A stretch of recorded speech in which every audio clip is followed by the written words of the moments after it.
Good day everyone, welcome to our today's discussion, and for today we will be talking about accounting for raw materials.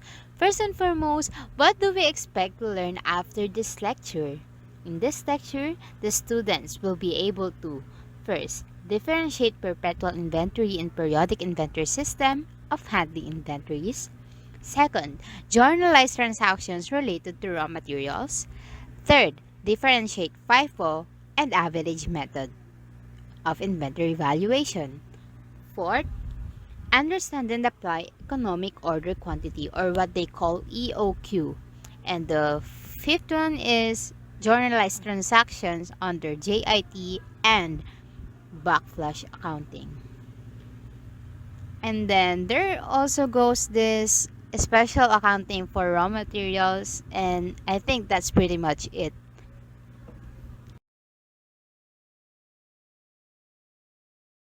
Okay, to begin with, let us have first an introduction to accounting for raw materials. What are raw materials all about? It is said here that raw materials are the resources that are utilized by the company to produce its goods and services for the purpose of resale. And raw materials can broadly be categorized into two. And what are these categories? These are direct materials and indirect materials. As far as we know, direct materials is included as a separate account, whereas indirect materials is included in the manufacturing overhead. And as far as direct materials are concerned, they are used within the final product.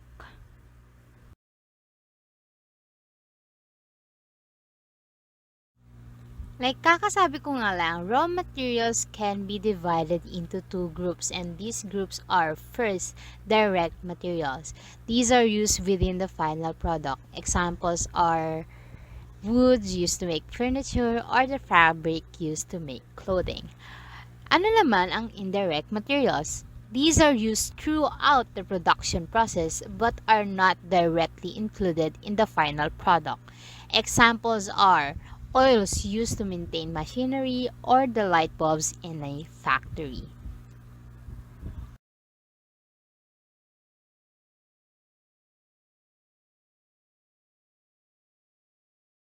And now that we already had the idea of how raw materials is being accounted or being categorized into two groups, now let us go into raw materials inventory system. We know for a fact that there are inventory system, and these two are the most common type of inventory system. First is the perpetual inventory system, and the second one is periodic inventory system. What are these ba? First, perpetual inventory system, it requires the need to maintain stock cards for each type of materials. It also summarizes the movement of raw materials in the raw materials inventory account. And it is necessary to have a physical counting at least once a year. Whereas kapag periodic inventory system naman, there is no need for stock cards. Bakit? Because physical counting is made periodically, which is near the end of the period, to determine the units on hand.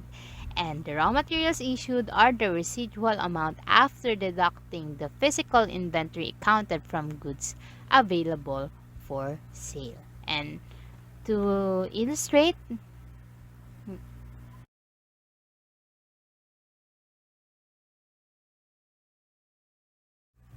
and now that we already discussed about the systems of accounting, formats, materials issued for production, and ending material inventory, let us now go to entries that are being used in accounting for raw materials under perpetual inventory system. First, when you purchase a raw materials, the amount debited to the raw materials inventory when the materials is received is the invoice cost and freight cost chargeable to the purchases. And here goes the entry. Debit raw materials inventory, insert the amount of the invoice cost and freight cost chargeable to the purchases, and credit cash accounts or cash or accounts payable. An entry in the material stock card is required. And if the materials purchased are for a specific job, the cost is charged directly to a work in process account. Entry, work in process, insert the amount, debit, and credit, cash or accounts payable, credit.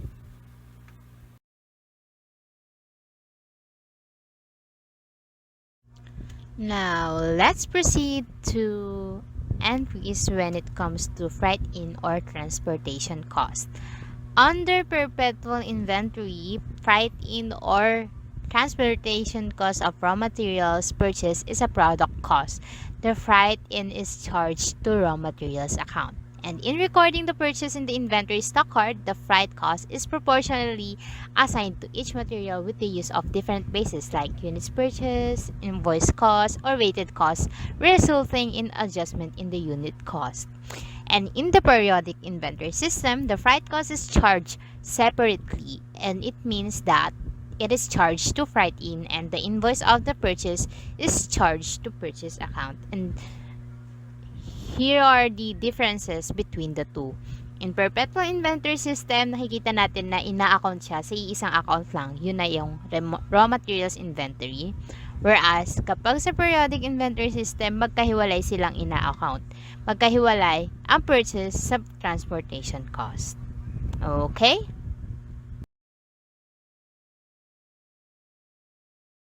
Now, how about accounting raw materials that are being issued to production? It is said here that raw materials are transferred from the warehouse to the production department. And as an entry, there goes this entry na debit work in process and manufacturing overhead, credit raw materials inventory. How about may excess sa raw materials na ibabalik sa storeroom? Now we debit raw materials inventory and credit work in process and manufacturing overhead. That is para mabawasan yung na-issue natin raw materials before. And paano naman kapag tayo ang magbabalik ng raw mats to supplier? Entry, debit accounts payable or cash, credit raw mats inventory. And bakit dinedebit ang cash? Dahil may babalik sa yung pera or mababawasan ang payable mo if ever na magbabalik ka ng materials sa supplier or pinagbilan mo. Okay, next. Okay, for us to further discuss the lecture, let's have some sample problems. And here is our first problem. The General's Corp manufactures small stuffed toys. The total revenue is 590,000 and the company incurred the following costs. And as we can see, these are the costs that the company incurred. And it is also said here that there were no units still in process at the end of the year. Materials inventory decreased by 34,000 and 80% of the goods produced during the year were sold. So here are the questions. The amount of raw materials purchased was, and what is the total manufacturing cost? And for us to determine the answer, let's proceed to the next slide.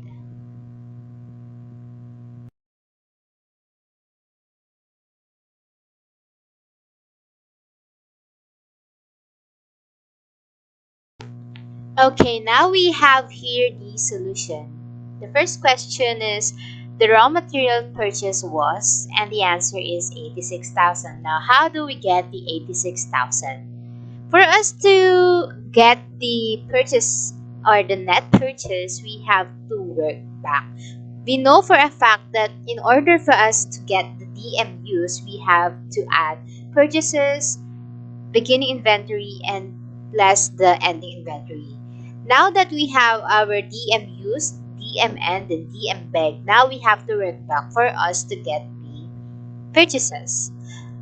It is given that we have an available materials of 120,000 and the ending inventory decreased by 34,000. Therefore, it has a 34,000 before. So that will be the beginning. So we have an ending inventory of 0 and we have a DMUs of 120,000. And for us to work back, we just have to simply less the DM bag to the DM available, so we will be able to get the 86,000.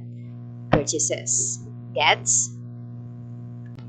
Okay, now that we have our DMUs and all the stuff above, now we are going to compute for the total manufacturing cost. And for us to get the total manufacturing cost, we just have to simply add DM used plus direct labor plus manufacturing overhead. And that would be 344,400, and that comprises of 120K of DM used, 80,000 of direct labor, and 230,500, which will give us 344,400 of total manufacturing costs. And that's it.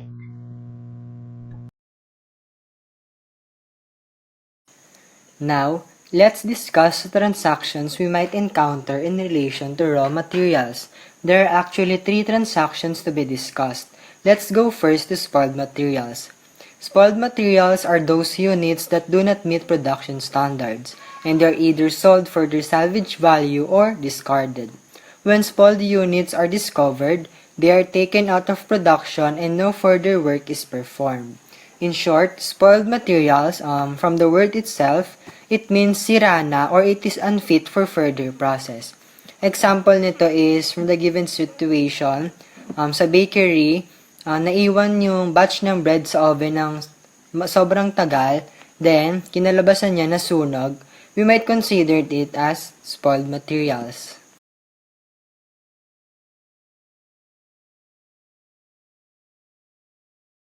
There are 3 types of spoilage. Number 1, when the spoilage is normal and attributable to a specific job, the cost of the spoiled units is charged to work in process account. Number 2, when the spoilage is normal and common to all job, the cost of the spoiled units is charged to manufacturing overhead account. Then number 3, when the spoilage is abnormal, the cost of the spoiled units is charged to the loss from an abnormal spoilage account that appears in the income statement.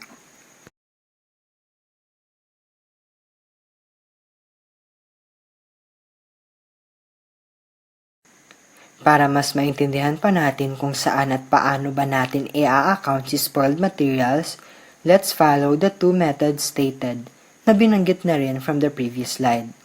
The first method is charge to specific job. This method is used if the reason for the spoilage is the job itself because it requires exacting a specification. There's actually no required entry for this method as per the general rule, but there is an exception. If there is an recovered amount from the spoiled units charged to a specific job, the entry will be debit spoiled goods as this will represent the proceeds or recovered amount of the spoiled units, then credit work in process since it is charged to a specific job. The amount debited is for goods and credited to work in process is equal to the number of units spoiled multiplied by the estimated sales value per unit.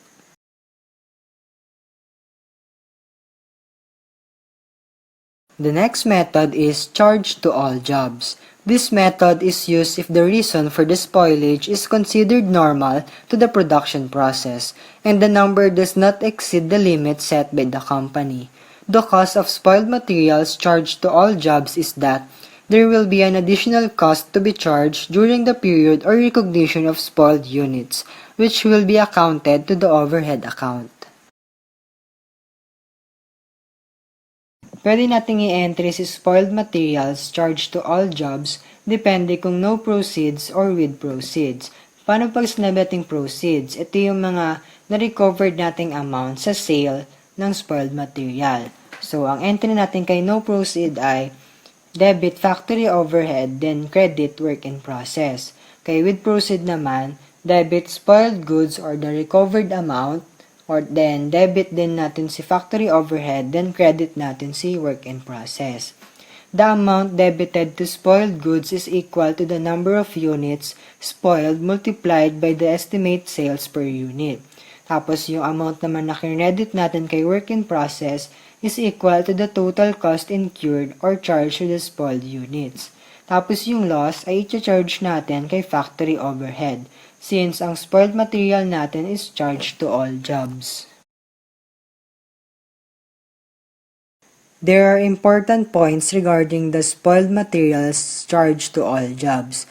When normal spoilage is common to all jobs, the budgeted manufacturing overhead rate includes a provision for normal spoilage cost. Tapos yung normal spoilage cost daw kapag in-spread natin gamit yung overhead allocation, mas prefer yun sa overall job kaysa sa specific job. Kasi nga, di ba sa specific job, sinacharge natin siya sa work in process account. Problem number 2. Legazpi Company's Job 143 includes the manufacture of 1,000 coats, which was completed during summer at the unit cost presented below. Final inspection of Job 1 disclosed 100 spoiled coats, which were sold to a jobber for 2,500 pesos. Factory overhead includes allowance for spoilage of 5 per unit. Direct materials 60, direct labor 40, and factory overhead 65. Now we have here the required. So, in this situation, assuming that spoilage loss is charged to all production during September, what would be the unit cost of the good coats produced on job 143? And the other one is that assume that the spoilage is attributed to the exacting specifications of job 143 and is charged to this specific job. What would be the unit cost of the good coats produced on job 143?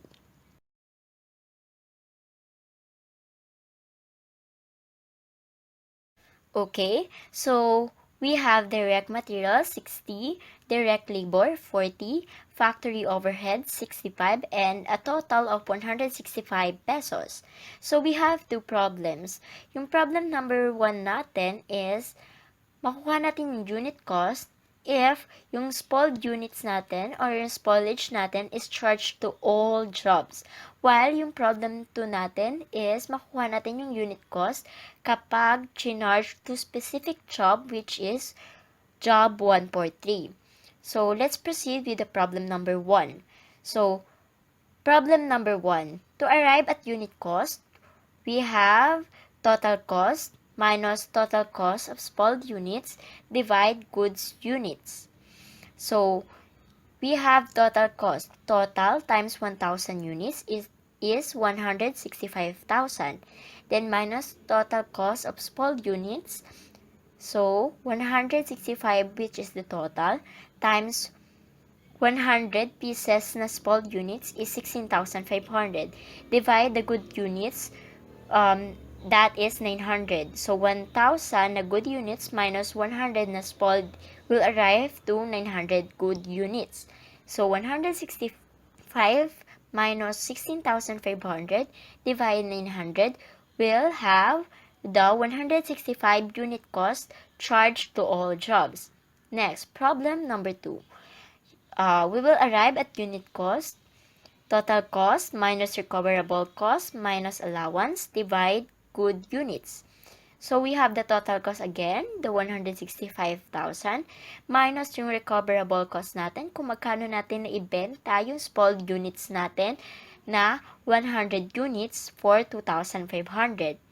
Then, we have the allowance that is 5,000 which is 1,000 units times 5 per unit if possible na may spoilage. And then, divide sa good units na 900, 1,000 minus 100 equals 900.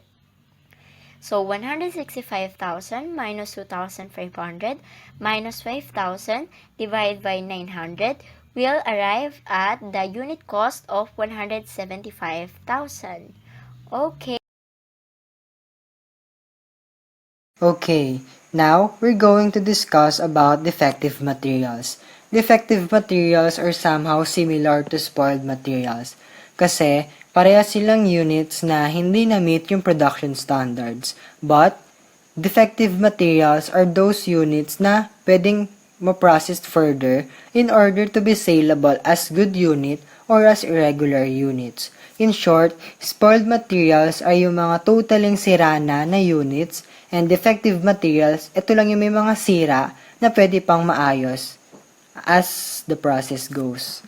Example, if the television set does not produce any sound, it can be reworked to correct the problem and sold as a good unit.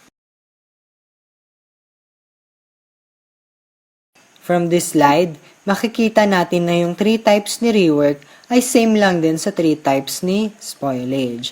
So, first type is when the rework is normal and attributable to a specific job, the cost of the rework is charged to the work in process account. Number 2, when the rework is normal and common to all job, the cost of the rework is charged to the overhead account. Then number 3, when the rework is abnormal, the cost of the rework is charged to the loss from an abnormal rework account that appears on the income statement.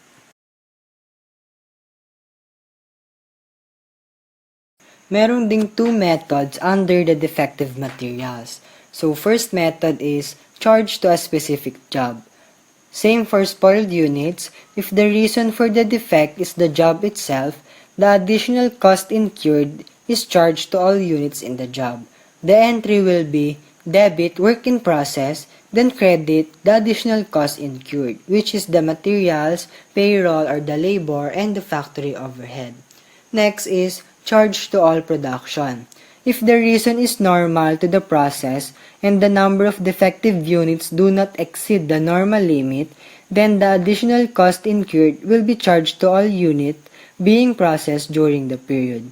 Sa entry, makikita natin na dalawa yung overhead natin. Because meron tayong tinatawag na actual overhead and the applied overhead. So, paano natin malalaman kung sino yung debit natin at sino yung kikredit natin? Kikredit natin si applied overhead since considered siya as an additional cost incurred during the whole period.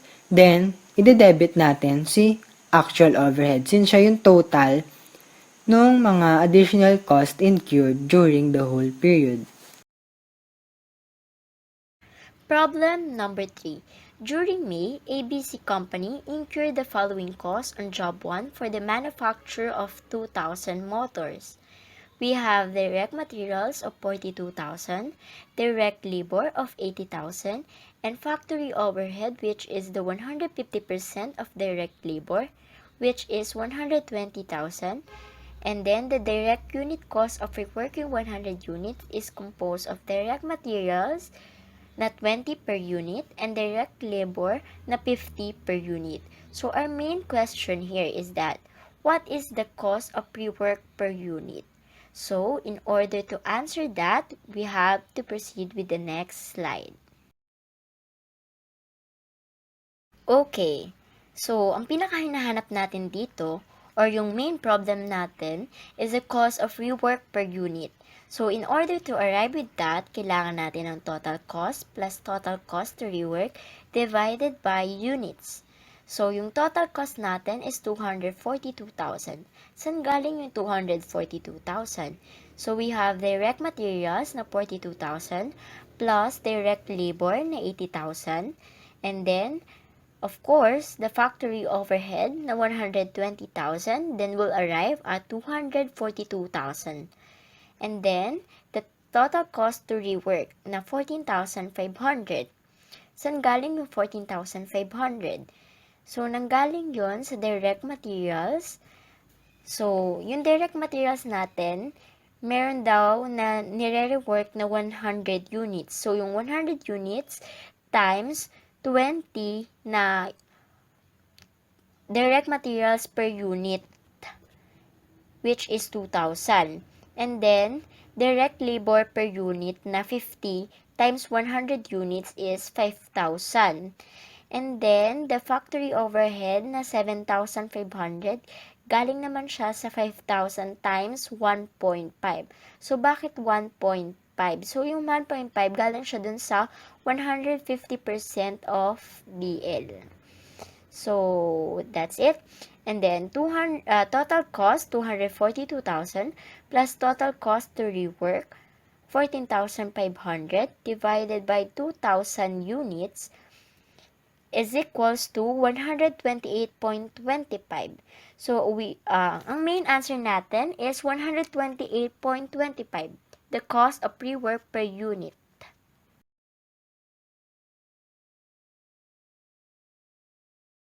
The last transaction related to raw materials are the scrap materials. From the word itself, ito yung mga leftover or yung tira-tirang materials na galing sa production. Example nito is yung mga excessive parts or yung mga unnecessary parts na galing sa isang finished product. Actually, it has a low total sales value compared sa sales value ng finished product. Dahil walang inassign na cost para sa scrap materials. To properly record the scrap materials, we can base it on the time of its sale and the time of its production.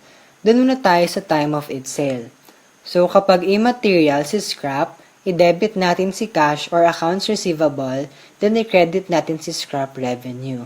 Then kapag material naman si scrap, tapos attributable pa siya sa specific job, debit tayo kay cash or accounts receivable, then credit kay work in process, since attributable nga lang siya sa specific job. Then kapag ang scrap naman is common to all job, de-debit natin ulit si cash or accounts receivable, then credit kay factory overhead. Then, doon naman tayo sa time of its production, or kung yung scrap na return na sa storeroom. So, kapag si scrap ay attributable daw to specific job, ang debit natin is scrap material and credit natin kay work in process. Then, kapag common to all jobs naman, debit natin si scrap material, then credit si factory overhead. Tapos, kapag nabenta naman natin si scrap, debit tayo kay cash or accounts receivable, then credit natin si scrap material. Now let's proceed to discussing inventory stock card. What are stock cards? A stock card is used to record the movement of the inventory, and entries are made in a chronological order or according to the date of occurrence. Kung kailan mo siya binili, siya yung mauuna sa stock card.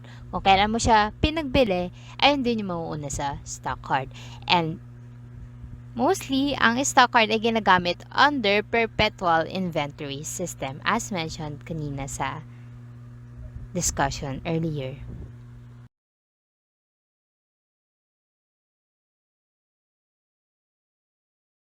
Now, how about the source documents sa pinagkukunan natin ng data kapag susulat tayo ng stock card? These are some of the source documents na ginagamit in writing stock cards.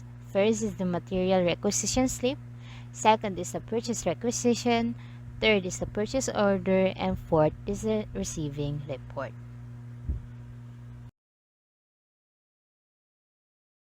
Sa accounting for raw materials, meron tayong inventory valuation method na ginagamit.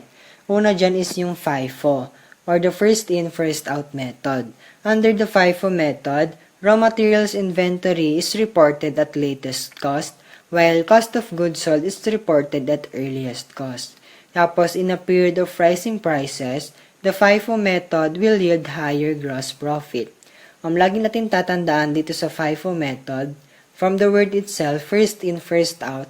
So, kung ano yung una natin pinasok, siya rin yung una nating ilalabas. So, sa mga future purchase and sales natin, doon natin siya i-reflect sa unang pumasok sa account natin. So, next method is yung average cost or the moving or weighted average. Ginagamit natin to by dividing total cost of inventory to the total units. Makukuha natin yung average unit cost. Okay, for us to understand the inventory valuation and the inventory stock card more, let's have this problem. Okay, the required is to value the inventory by FIFO under perpetual system. And here's the given. Opening inventory is 8 units at rate of 10 rupees at start of December, and during the year, the following were the purchase and sales of inventory, and the following are the purchases. Noong December 1, may balance tayo ng 8 units at 10 pesos, giving us the amount of 80 pesos. And noong December 2, nag-purchase tayo ng 6 units at the amount of 12 rupees, giving us the amount of 72. And now we have a balance of 8 nung galing sa nakaraan plus yung purchase na 6 and the amount of 72. Okay? Now, meron tayong naging sales noong December 15 and dahil nga FIFO ang ating ginagamit, itong sales na to, itong unit na to, ay ibabawas natin sa noonan nating balance, yung 8 units at 10. So, that would give us the balance na lang ng 4 units at 10, giving us an amount of 40, and yung nakaraang purchase natin. And yung December 22, meron ulit tayong purchases, and that is 10 units at 16 rupees, giving us the amount of 160. Kaya meron na tayong balance ng 4 units galing pa doon sa unang balance natin na nabawasan dahil nga nagka-sales tayo, and then nung purchase pa natin nung December 2 na 6 units at 12, and then itong pinaka-recent natin purchase na 10 units at 16, giving us these following amounts. Okay? And then, nung December 31 daw, nagkaroon tayo ng sales na 14 units. And given the fact that we are using Fifo method, hindi natin lang ibabawas sa iisang lang, okay? Now, dahil nga, meron na lang tayong 4 units sa pinakauna nating purchase, babawas na natin doon yung 4, giving us na 10 na lang ang matitira natin na ibabawas. Okay? And then, nung purchase kasi natin nung December 2, 6, sakto siya dun sa 6. 14 ang kailangan. So, kailangan pa natin ng 4. And yung 4 na yon ay ibabawas natin sa pinaka-latest nating purchase nung December 22. Kaya, meron na lang tayong natitirang 6 units at 16 pesos or 16 rupees, giving us the amount of 96. Kaya, meron tayong total ng purchase ito, 16, wala tayong units, and then the amount of 232, tapos yung sales na 18 at the amount of 216. Pag minus lang natin yan, meron tayong balance na 6 units at 96. Okay? Okay.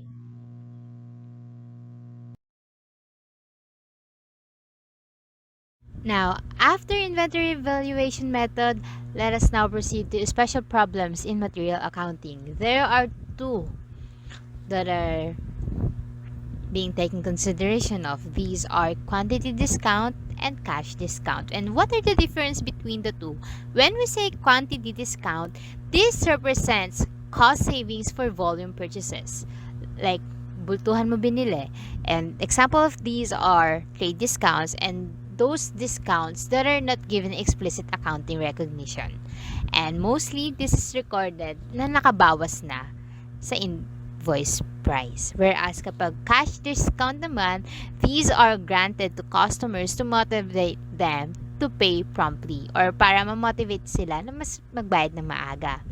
And there are two methods when accounting this cash discount.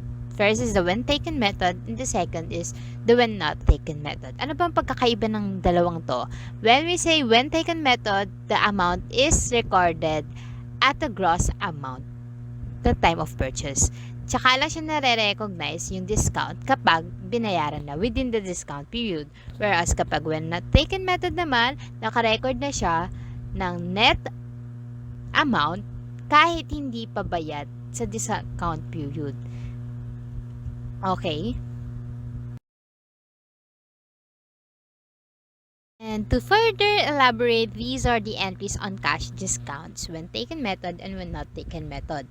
Kapag when taken method, upon purchase of material on account, debit material, credit AP, and when the payment is made within the discount period, we credit AP and then we debit AP rather, and then we credit cash and materials.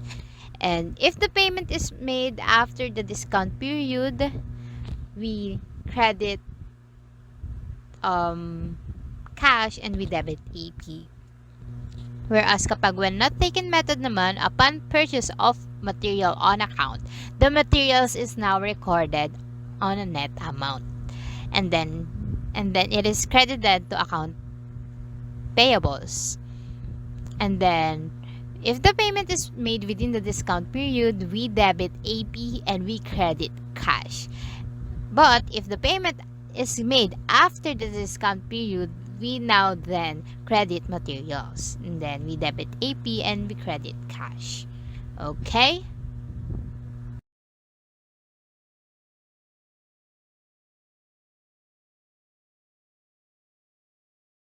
Now, how do we account freight in or transportation costs when it comes to special accounting for raw materials?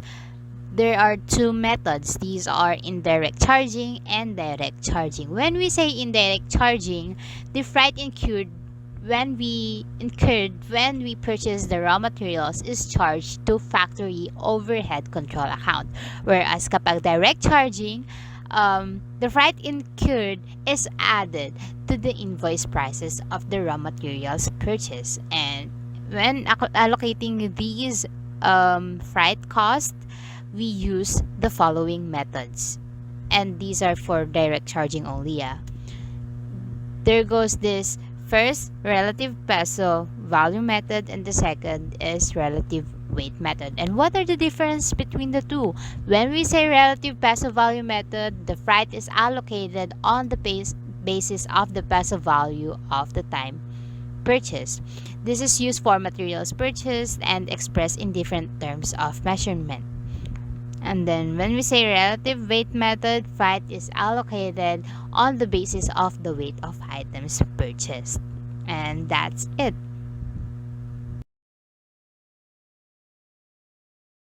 Now let's discuss the economic order quantity or EOQ. It is the ideal order quantity a company should purchase to minimize inventory cost because EOQ is an important cash flow tool. It helps a company control the amount of cash tied up in the inventory balances. For many companies kasi, inventories is its largest asset other than its human resources. And these businesses must carry sufficient inventory to meet the needs of the customers. Tapos, ang formula daw under the EOQ assumes that demand, ordering, and holding cost all remain constant.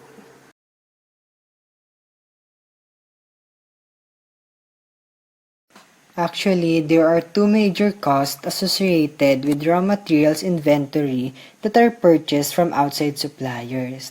First major cost is the carrying cost. It is the variable cost per unit of holding an item in inventory for a specific period of time. Next major cost is the ordering cost. It is the fixed clerical cost of placing and receiving an inventory cost. But if the raw materials are internally produced, the two costs associated with these materials ay magiging number 1, setup cost, and number 2, carrying cost. Pansin natin na nawala si ordering cost because setup cost include cost of preparing equipment and facilities so they can be used to produce a particular component.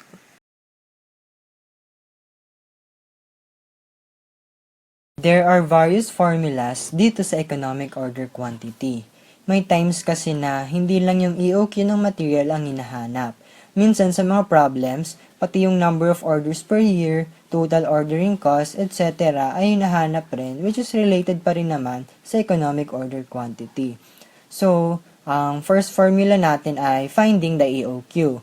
To compute for the EOQ of the material is by multiplying the constant variable or yung number 2 sa annual demand or letter D and sa ordering cost or yung CO. Then, i-all over natin yon sa holding cost or yung CH. Tapos yung sagot natin doon ay i-square root natin. At then, makukuha na natin yung total EOQ of the material. Tapos, the next formula is finding the number of orders. It is by dividing the annual demand to the computed EOQ. Then, last one for this slide is finding the frequency of placing an order or the time of order. It is by dividing the estimated number of days per year, which is 360 days, to the computed number of orders.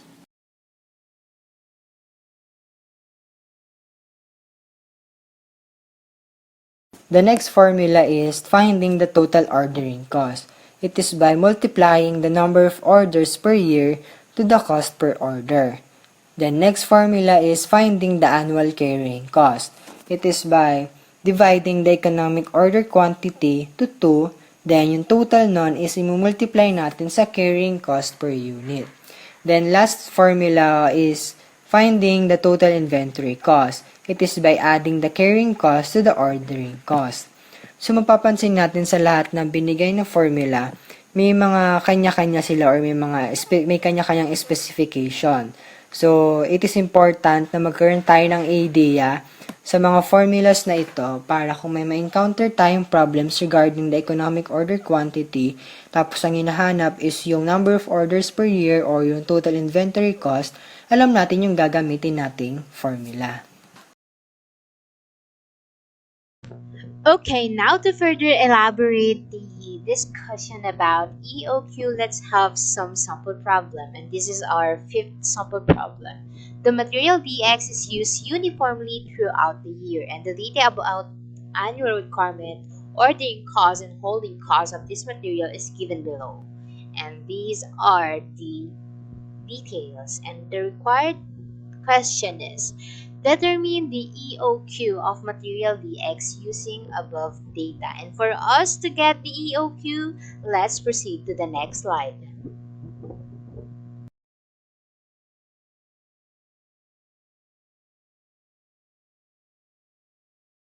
Okay, now here is the solution. For us to get the EOQ, we have to use this equation.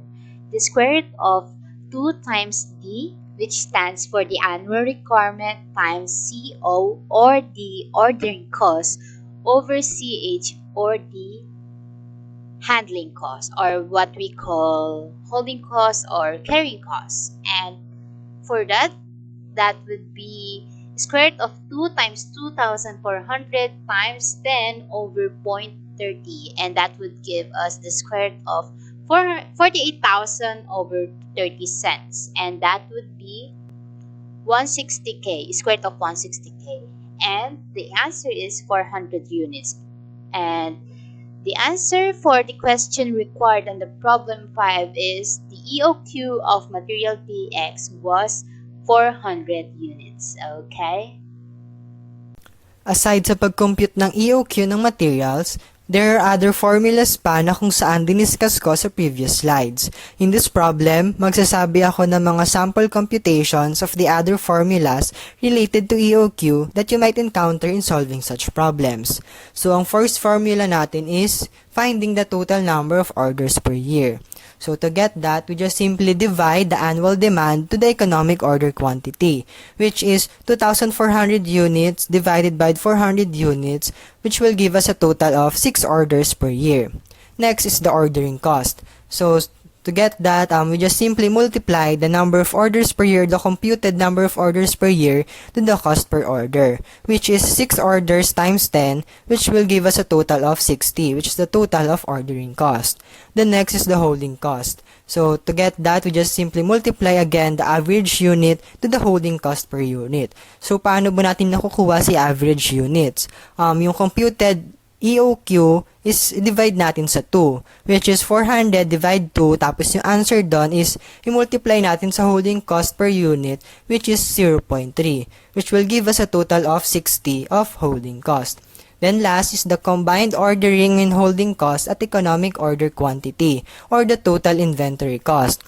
We just simply add the ordering cost to the holding cost, which is 60 plus 60 is equals to 120. The total inventory cost. So that's all the related problems, the related formulas or computations to economic order quantity. Another thing about the economic order quantity is the reorder point. Reorder point is the point in time a new order should be placed. Para makuha natin yon, i-multiply natin si daily usage kay lead time. Or multiply natin ulit yung dalawa, tapos i-add natin si safety stocks. It is very important to know the appropriate reorder point sa specific production. Kasi para maiwasan na rin natin yung stock out or out of stocks na nangyayari sa isang company. Na if ever na mangyari yon, mag-result yon sa disruption of production schedule and loss of customers. So, para maiwasan yung mga ganon, kailangan nating alamin yung tamang time para i-place yung mga panibagong order.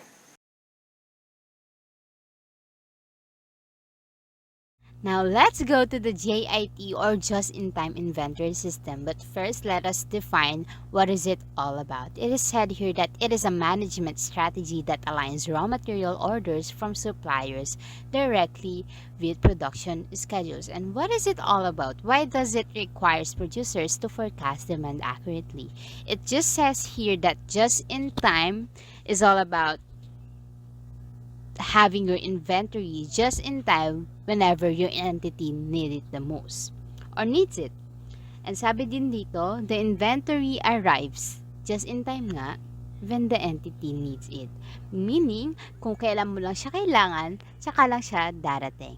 And it contrasts with just-in-case strategies. In what way? Because in just-in-case strategies, producers stock up like pasobrang inventories or they hold sufficient inventories just in case na kailanganin pa ng additional inventories, whereas sa just in time, kung ilan lang kailangan mo, ayun lang ang darating sa'yo. Like, kung ilan lang kailangan mo sa production, ayun lang ang darating just in time whenever i-start mo na ang production.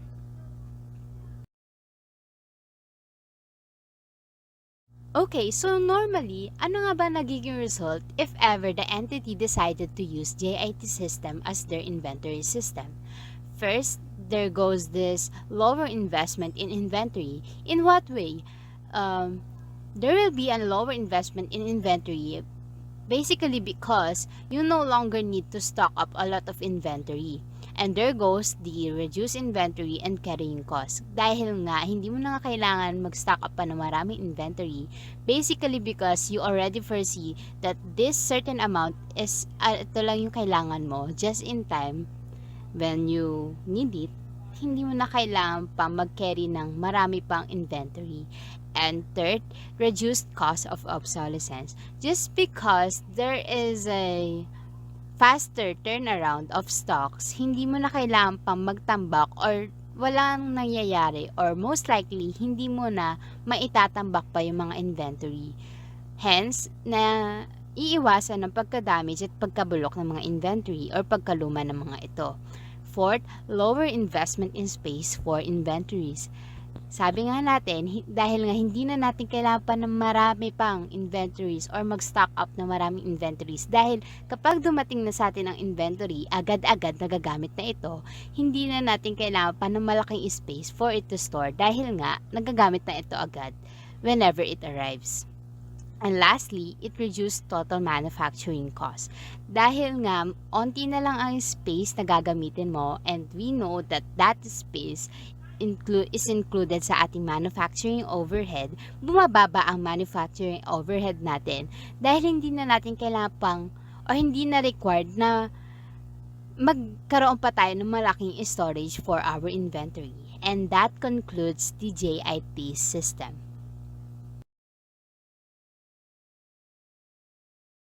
So, nandito na tayo sa last topic under the accounting for raw materials. Ito yung backflash costing, or mas kilala sa tawag na backflash accounting. It is an accounting method na generally used sa just-in-time or JIT inventory system. Ang method na ito kasi ay simply record the cost of the goods or services only after they are produced, completed, or sold. Dahil nagre-record lang tayo tuwing tapos or nabenta na ang isang product, di na natin kailangan ng work-in-process account or material inventory accounts. To sum up the backflash costing, alamin natin kung ano yung formula na ginagamit dito. So, the formula for backflash costing is simply finding the number of raw material units removed from stock. It is by multiplying the number of units produced to the unit count listed in the bill of materials. Stated sa formula na ang hinahanap natin is yung materials removed from stock because yung materials na na-remove na yon ay considered na kompleto or nabenta na. So, basically, ayun yung pinaka-nature ng backflash accounting. For our problem number 6, we have the Sunsets Corporation uses a raw and in-process (RIPI) inventory account and expenses all conversion costs to the cost of goods sold account. At the end of each month, all inventories are counted. Their conversion cost components are estimated, and inventory account balances are adjusted accordingly. Raw material cost is backflashed from RIPI to finished goods. The following information is noted for the month of July. Beginning balance of RIP account, including 6,500 of conversion cost. Raw materials received on credit and ending RIP inventory per physical count excluding 7,200 conversion cost estimate. So, to arrive to the amount to be backflashed, kailangan natin ng beginning balance ng RIP, raw materials, and ending RIP inventory. So, yung beginning balance natin is nanggaling sa 45,000 minus 6,500 which is 38,500. Then, i-add natin yung raw materials na 465,000 and then, i-deduct naman natin yung ending RIP inventory na 67,000. And then, magkakaroon tayo ng amount to be backflashed na 436,500.